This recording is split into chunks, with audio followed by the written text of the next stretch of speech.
Hello everyone, হরে কৃষ্ণা। তো তোমরা কি এই ব্রাইডটাকে চিনতে পারছো? আশা করে চিনতে পারছো।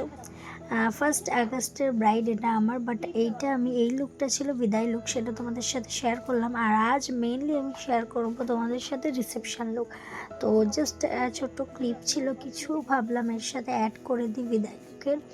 কেননা আমার ফুল ভিডিও ভালো করে করা হয়েছিল না, মানে মেকআপ টিউটোরিয়ালের ভিডিও, তো তোমাদের সাথে স্টেপ বাই স্টেপ শেয়ার করতে পারলাম না। তবে দেখো, একদম সিম্পল সাটেল একটা লুক করা হয়েছিল স্কিন টোনের সাথে ম্যাচ করে, কেননা বিদায় লুক ছিল, সিম্পলটাই ভাল লাগে। তো অবশ্যই কমেন্ট করে জানিও এই লুকটা কেমন হয়েছে। দেন ও চলে যাওয়ার পর আমরা বিকালের দিকে যাব, মানে বিকাল বলতে 3টে নাগাদ যাব, কিন্তু এই টাইমেই বৃষ্টি আরম্ভ হয়ে গেছিলো, অনেকটা লেট হয়ে যায় আমাদের সেখানে বেরোতে।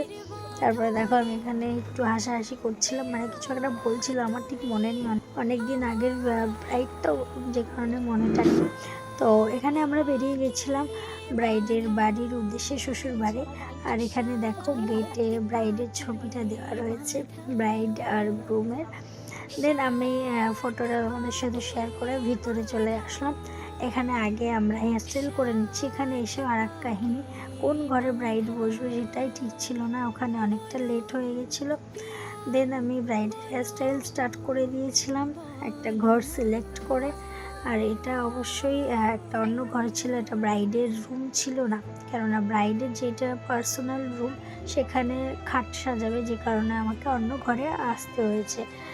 তো এখানে দেখো স্কিন প্রিপারেশনটা আমি করে নিচ্ছি, পুরোটা স্টেপ বাই স্টেপ আমি শেয়ার করতে পারিনি, কিন্তু চেষ্টা করেছি একটু শেয়ার করার।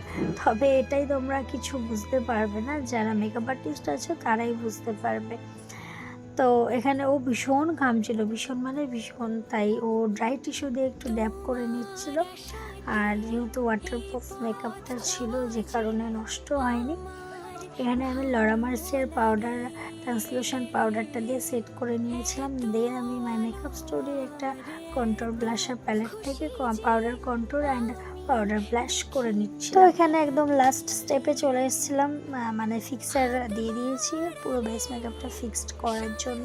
আর এখানে কোনো রকম রিং লাইটের আলো ছিল না, একটা ঘরের টুনি লাইটের মতো একটা ডুম নাকি একটা জ্বলছিল, সেটারই আর কি আলোটা ছিল। তো এখানে যে গ্লোটা দেখছো তোমরা, এটা কিন্তু নর্মাল লাইটে, রিং লাইট নেই, মানে রিং লাইট ছিল, অফ ছিল লাইটটা। এইবার হচ্ছে রিং লাইটে আমি ভিডিও ক্লিপটা নিয়েছি, বাট রিং লাইটে নেওয়ার সময় আমি জানি না আলোটা কিভাবে দিয়েছিলাম, কেমন যেন একটা ফ্যাকাশে হয়ে গেছিলো, মানে আমার ক্যামেরার কোনো প্রবলেমের জন্য হয়তো।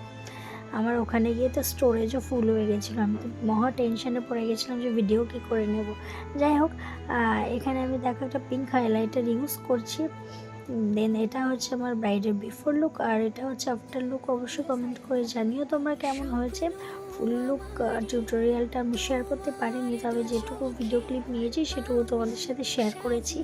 আর যারা এরকম সুন্দর লুক পেতে চাইছো, আপকামিং যারা ব্রাইডস আছো, তো অবশ্যই আমার সাথে কন্ট্যাক্ট করতে পারো। বিশেষ করে যারা রিজনেবল প্রাইসের মধ্যে সুন্দর লুক পেতে চাইছো, তারা অবশ্যই স্ক্রিনে দেওয়া নাম্বারটাকে আমার সাথে কন্ট্যাক্ট করে নিও। আর তোমরা অবশ্যই কমেন্ট করে জানিও লুকটা কেমন হয়েছে। আমি তো ব্রাইডের কাছ থেকে শুনবোই যে ব্রাইডের লুকটা কেমন লেগেছে।